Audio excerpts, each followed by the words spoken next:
To learn today दोस्तों, मैं शुभदीप चतुर्वेदी आपका हार्दिक अभिनंदन व स्वागत करता हूं। दोस्तों, आज के इस वीडियो में हम करंट टुडे पे चर्चा करने वाले हैं। दोस्तों, कल की वीडियो मैं कुछ कारणवश अपलोड नहीं कर पाया था, इसलिए आज की करंट न्यूज़ साथ ही साथ कल की करंट न्यूज़ इस PDF फाइल में उपलब्ध है। दोस्तों, उससे पहले आपसे एक रिक्वेस्ट है कि अगर आप मेरे YouTube चैनल्स पे नए हैं तो मेरे YouTube चैनल्स को सब्सक्राइब कर दीजिए, साथ ही साथ बेल आइकन बटन को जरूर दबाइएगा, जिससे आगामी वीडियोज़ की नोटिफिकेशन आपको प्राप्त होती रहे। दोस्तों, इस YouTube प्लेटफॉर्म का मात्र एक उद्देश्य भावी अध्यापक आप ही हों। चलिए दोस्तों, स्टार्ट करते हैं आज की करंट न्यूज़ को। दोस्तों, आज का जो करंट न्यूज़ है उसमें है आयु रक्षा कार्यक्रम। ठीक है, पहला क्वेश्चन है आयु रक्षा कार्यक्रम की शुरुआत किस राज्य सरकार द्वारा किया गया था। ठीक है, तो ऑप्शन नंबर ए आपसे कह रहा है Madhya Pradesh, option number B कह रहा है दिल्ली, ऑप्शन नंबर सी कह रहा है उत्तर प्रदेश और ऑप्शन नंबर डी आपसे कह रहा है महाराष्ट्र। जी हाँ दोस्तों, यहाँ पे जो ऑप्शन राइट होगा वो दिल्ली होगा। ठीक है दोस्तों, चलिए आगे की तरफ चलते हैं, इसका व्याख्यात्मक रूप भी देख लेते हैं। दिल्ली पुलिस के सहयोग से आयुष मंत्रालय, जिसको आयुर्वेद, योग, यूनानी सिद्ध और होम्योपैथी के तहत अखिल भारतीय आयुर्वेद संस्थान द्वारा दिल्ली में आयु रक्षा कार्यक्रम का आयोजन किया गया। कार्यक्रम की टैगलाइन थी कोरोना से जंग, दिल्ली पुलिस के संग। ये टैगलाइन आपको याद रखना है। आयु रक्षा का टैगलाइन क्या था? कोरोना से जंग, दिल्ली पुलिस के संग। चलिए अगले क्वेश्चन की तरफ चलते हैं। अगला क्वेश्चन कर रहा है हाल ही में संयुक्त राष्ट्र में भारत के नवनियुक्त अस्थायी प्रतिनिधि किसे नियुक्त किया गया है? तो आपका ऑप्शन नंबर ए है RG Srivastava, option number B Ranjan Gogoi, option number Shrikant Das Gupta और ऑप्शन नंबर डी है आपका TS त्रिमूर्ति। दोस्तों, यहाँ पे जो ऑप्शन राइट होगा वो TS त्रिमूर्ति होंगे। TS त्रिमूर्ति को संयुक्त राष्ट्र संघ में भारत का नया अस्थायी प्रतिनिधि या राजदूत नियुक्त किया गया। वह 1985 बैच के भारतीय विदेश सेवा IFS ठीक है अधिकारी हैं और वर्तमान में विदेश मंत्रालय में सचिव हैं। वह सैयद अकबरुद्दीन का स्थान लेंगे। जो पूर्व के थे वो उनका नाम था सैयद अकबरुद्दीन। ठीक है, और जो इस समय प्रेजेंट टाइम में नियुक्त किए गए हैं वो है TS त्रिमूर्ति। ठीक है दोस्तों, चलिए आगे तरफ चलते हैं। निम्न में से किसे किसान सभा एप्लीकेशन विकसित किया है? ठीक है, निम्न में से किसने किसान सभा एप्लीकेशन विकसित किया है? तो ऑप्शन नंबर ए आपका है विश्व स्वास्थ्य संगठन, ऑप्शन नंबर बी आपसे कह रहा है कि केंद्रीय सड़क अनुसंधान संस्थान, ऑप्शन नंबर सी आपका वर्ल्ड बैंक और ऑप्शन नंबर डी भारतीय स्टेट बैंक। दोस्तों, यहाँ पे जो ऑप्शन राइट होगा वो होगा केंद्रीय सड़क अनुसंधान संस्थान। चलिए दोस्तों, जान लेते हैं केंद्रीय सड़क अनुसंधान संस्थान के बारे में। केंद्रीय सड़क अनुसंधान संस्थान वैज्ञानिक और औद्योगिक अनुसंधान परिषद के तहत संचालित केंद्रीय सड़क अनुसंधान संस्थान द्वारा किसान सभा का शुभारंभ किया गया। ऐप किसानों को आपूर्ति श्रृंखला, माल परिवहन सेवाओं से जोड़ने में मदद करेगा। आवेदन हर किसी इकाई के लिए एकल बिंदु पर मंच के रूप में कार्य करेगा। एप्लीकेशन 6 महत्वपूर्ण मॉडल से संचालित करता है, जिसमें मंडी, डीलर मंडी, बोर्ड के सदस्य, ट्रांसपोर्टर, उपभोक्ताओं, सेवा प्रदाता और किसान भी शामिल रहेंगे। चलिए आगे की तरफ चलते हैं। अगला जो क्वेश्चन है कह रहा है कि किस देश द्वारा, ठीक है, किस देश द्वारा सबसे बड़ा अंतर्राष्ट्रीय समुद्री युद्ध अभ्यास आयोजित किया गया?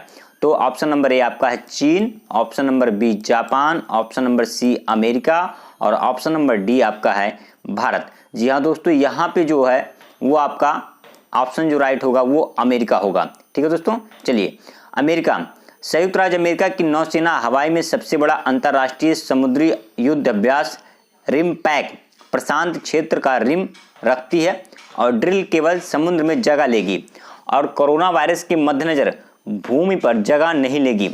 हर 2 साल में होने वाले अभ्यास 2 सप्ताह के लिए होंगे, ना कि सामान्य 5 सप्ताह के लिए होंगे। रिमपैक 2020 में तट पर कोई सामाजिक कार्यक्रम शामिल नहीं होगा। चलिए आगे चलते हैं। अगला जो क्वेश्चन है आपका कह रहा है इंडियन ऑयल कॉर्पोरेशन के नवनियुक्त अध्यक्ष का नाम बताइए। तो इंडियन ऑयल कॉर्पोरेशन के नवनियुक्त अध्यक्ष का नाम आपको बताना है, जिसमें ऑप्शन नंबर है नीलेश पारमार, राघव चंद्र अवस्थी, ऑप्शन नंबर सी आपका श्रीकांत माधव वैद, और ऑप्शन नंबर डी जो है आपका मोहम्मद इरफान कुरैशी। तो यहाँ पे जो आपका ऑप्शन राइट होगा श्रीकांत माधव वैद। ठीक है दोस्तों, चलिए जान लेते हैं श्रीकांत माधव वैद के बारे में। श्रीकांत माधव वैद को इंडियन ऑयल कॉर्पोरेशन की नए चेयरमैन के रूप में नियुक्त किया गया है, जो सबसे बड़े राज्य रिफाइनरी और फ्यूलर है। श्रीकांत माधव 30 जून को संजीव सिंह के कार्यालय का कार्यभार संभालने के बाद पद का कार्यभार संभालेंगे। श्रीकांत माधव वर्तमान में कंपनी की रिफाइनरियों के निर्देशक के रूप में सेवारत हैं। चेयरपर्सन के रूप में उन्होंने निरंतर आपूर्ति और मांग में कमी के बीच संचालन को सुनिश्चित करने के लिए जिम्मेदार होगा। चलिए आगे चलते हैं। किस स्थान के चाक हाओ या काला चावल को जीआई टैग मिला है? ठीक है, तो यहाँ पे किस स्थान के चाक हाओ या काला चावल को जीआई टैग मिला है? ऑप्शन नंबर ए आपका कोची है, ऑप्शन नंबर बी उड़ीसा है, ऑप्शन नंबर सी मणिपुर है, और ऑप्शन नंबर डी की बात करें तो ऑप्शन नंबर डी आपका छत्तीसगढ़ है। तो यहाँ पे जो ऑप्शन राइट होगा वो मणिपुर होगा, ऑप्शन नंबर सी। ठीक है दोस्तों, जान लेते हैं कैसे। मणिपुर चाक हाओ या काला चावल सुगंधित चावल है जिसमें कई सदियों से मणिपुर में उगाया जाता है। इसकी अनूठी सुगंध की विशेषता है चावल को आमतौर पर सामुदायिक दावतों के लिए या दौरान चाक हाओ खीर के रूप में परोसा जाता है।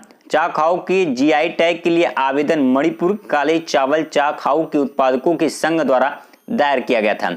यह पूर्वोत्तर क्षेत्रीय कृषि विपणन निगम लिमिटेड, जिसको हम लोग कहते हैं NERAMAC, और कृषि विभाग मणिपुर सरकार द्वारा सुगम बनाया गया था। चलिए आगे की तरफ चलते हैं। अगला जो क्वेश्चन है कह रहा है कि नेशनल इंफ्रास्ट्रक्चर पाइपलाइन के टास्क फोर्स का प्रमुख कौन है? तो Vijendra Sakwar, option number A, option number B Atul Chakraborty, option number C Shalini Shah, और ऑप्शन नंबर डी की बात करें तो ऑप्शन नंबर डी आपका कह रहा है अरुण महापात्रा। तो यहाँ पे जो ऑप्शन राइट होगा वो होगा आपका अतुल चक्रवर्ती। ठीक है दोस्तों, जान लेते हैं अतुल चक्रवर्ती के बारे में। नेशनल इंफ्रास्ट्रक्चर पाइपलाइन पर टास्क फोर्स का नेतृत्व अतुल चक्रवर्ती कर रहे हैं। देश में आर्थिक और सामाजिक अवसंरचना परियोजनाओं पर एक आगामी दृष्टिकोण प्रदान करने के लिए इस टास्क फोर्स की स्थापना की गई, जो जीवन में जीने में आसानी में सुधार करने की, नौकरी सृजित करने की और समावेशी विकास के लिए आधारभूत संरचना परियोजनाओं को समान पंच प्रदान करने में मदद करेगी। चलिए दोस्तों आगे के क्वेश्चन की तरफ चलते हैं। माइक्रोवेव स्टेरिलाइजर जिसको अतुल्य किसके द्वारा विकसित किया गया? बहुत ही इंपॉर्टेंट क्वेश्चन है। माइक्रोवेव स्टेरिलाइजर ऑप्शन नंबर ए आपका है भारतीय प्रौद्योगिकी संस्थान महाराष्ट्र, ठीक है, IIT दिल्ली, IIT ग्वालियर, और आपका ऑप्शन नंबर डी जो है वो है रक्षा प्रौद्योगिकी संस्थान उन्नत।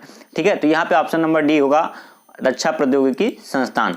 देखिए रक्षा प्रौद्योगिकी संस्थान विकास संगठन, जिसको हम लोग DRDO के तहत रक्षा प्रौद्योगिकी संस्थान एडवांस टेक्नोलॉजी के कामकाज को अतुल्य माइक्रोवेव स्टेरिलाइजर द्वारा विकसित किया गया है। स्टेरिलाइजर का उपयोग कोविड-19 वायरस के विघटन के लिए किया जाता है, जिसमें 50 डिग्री सेल्सियस से 60 डिग्री सेल्सियस तक के अंतर को गर्म किया जाता है। डिवाइस का वजन 3 किलोग्राम है और नसबंदी के लिए किया गया है, सामान्य ऑब्जेक्ट के आकार पर निर्भर है। चलिए आगे क्वेश्चन की तरफ चलते हैं। निम्न में से किस संस्था द्वारा ओपन बजट सर्वेक्षण आयोजित किया गया है? तो यहाँ पे बहुत ही इंपॉर्टेंट क्वेश्चन है, इसको राइट डाउन कर लीजिएगा कि निम्न में से किस संस्था द्वारा ओपन बजट सर्वेक्षण आयोजित किया गया है? ऑप्शन नंबर ए आपका है विश्व स्वास्थ्य संगठन, ऑप्शन नंबर बी अंतरराष्ट्रीय बजट भागीदारी, ऑप्शन नंबर सी अंतरराष्ट्रीय मुद्रा कोष। अगर हम बात करें अगले ऑप्शन की तो ऑप्शन नंबर डी है आपका स्टेट बैंक ऑफ इंडिया। तो यहाँ पे जो आपका ऑप्शन सही होगा वो अंतरराष्ट्रीय बजट भागीदारी होगा। ठीक है, जान लेते हैं अंतरराष्ट्रीय बजट भागीदारी क्या है। ओपन बजट सर्वेक्षण का संचालन अंतरराष्ट्रीय बजट भागीदारी, जिसको हम लोग इंटरनेशनल, ठीक है, बजट पार्टिसिपेट कहते हैं, जिसको IBP कहते हैं, द्वारा किया जाता है। 29 अप्रैल 2020 को जारी किए गए सर्वेक्षण में बजट पारदर्शिता और जवाबदेही के मामले में भारत को 53वें स्थान पर रखा गया। भारत की केंद्रीय बजट प्रक्रिया ने 100 में से 49 का पारदर्शिता स्कोर प्राप्त किया है, जो कि वैश्विक औसत 45 से अधिक है। IBP द्वारा किए गए सर्वेक्षण में कुल 117 देशों में स्थान दिया गया। न्यूजीलैंड 87 के स्कोर के साथ साथ चार्ट में सबसे ऊपर है। चलिए आगे चलते हैं। अगला क्वेश्चन है निम्न में से किस विभाग द्वारा यस लॉन्च किया गया है? तो ये आपका ऑप्शन जो है यहाँ पे रक्षा विभाग, ठीक है। ऑप्शन नंबर बी पुलिस विभाग दिल्ली, ऑप्शन नंबर सी जैव प्रौद्योगिकी विभाग, और ऑप्शन नंबर डी की बात करें तो ऑप्शन नंबर डी आपका विज्ञान और प्रौद्योगिकी विभाग। तो यहाँ पे जो ऑप्शन नंबर डी है वही राइट होगा, विज्ञान और प्रौद्योगिकी विभाग। इन्होंने ऐप लॉन्च किया है। विज्ञान और प्रौद्योगिकी विभाग ने विज्ञान और स्वास्थ्य पर जागरूकता का वर्ष, जिसको यस का शुभारंभ किया गया। सरकार द्वारा सार्वजनिक सहभागिता बढ़ाने और सूचित निर्णय में सरकार की मदद के लिए जागरूकता शुरू की गई है। कार्यक्रम में स्वदेशी ज्ञान, जोखिम की समझ में सुधार होगा और स्थिति, साहस और आत्मविश्वास का मुकाबला करने के लिए यह व्यवहार में परिवर्तन लाएगा। चलिए दोस्तों, आज के क्वेश्चन की तरफ चलते हैं। आज का क्वेश्चन है, उससे पहले दोस्तों आपसे रिक्वेस्ट है कि इस क्वेश्चन का जवाब जरूर कमेंट बॉक्स में जाकर दीजिएगा, क्योंकि आपके ही जवाब बताते हैं कि आप कितना अट्रैक्टिव हैं इस चीज़ को लेकर। इसलिए दोस्तों हर हाल में क्वेश्चन का जवाब कमेंट बॉक्स में जाकर दीजिएगा। पिछले वीडियो के क्वेश्चंस के जवाब में बहुत लोगों ने आंसर दिए थे जो कि राइट है। चलिए क्वेश्चन स्टार्ट करते हैं आज का। हाल ही में ब्रिक्स विदेश मंत्रियों की बैठक की मेजबानी किस देश ने की है? ऑप्शन नंबर बी है आपका अमेरिका, ऑप्शन नंबर ए है आपका अमेरिका, ऑप्शन नंबर बी चीन, ऑप्शन नंबर सी भारत, और ऑप्शन नंबर डी की बात करें तो और रूस है। चलिए दोस्तों, उससे पहले आपसे एक बात कहना चाहेंगे, अगर आप इसकी पीडीएफ फाइल को प्राप्त करना चाहते हैं तो मेरे टेलीग्राम चैनल से जुड़ जाइए, जिसका लिंक डिस्क्रिप्शन में मैंने दे रखा है। साथ ही साथ आप मेरे व्हाट्सएप नंबर से भी या व्हाट्सएप ग्रुप से भी जुड़ सकते हैं, जहां पर आप जितने सारे वीडियोस या कंटेंट रहेंगे उसकी पीडीएफ फाइल वहां पर उपस्थित रहेगी। मिलते हैं कुछ नए विषय वस्तु के साथ, तब तक के लिए जय हिंद, जय भारत। साथ ही साथ आपसे एक अपील भी करना चाहेंगे कि आप स्टे एट होम रहिए। आप सुरक्षित होंगे तो देश सुरक्षित होगा।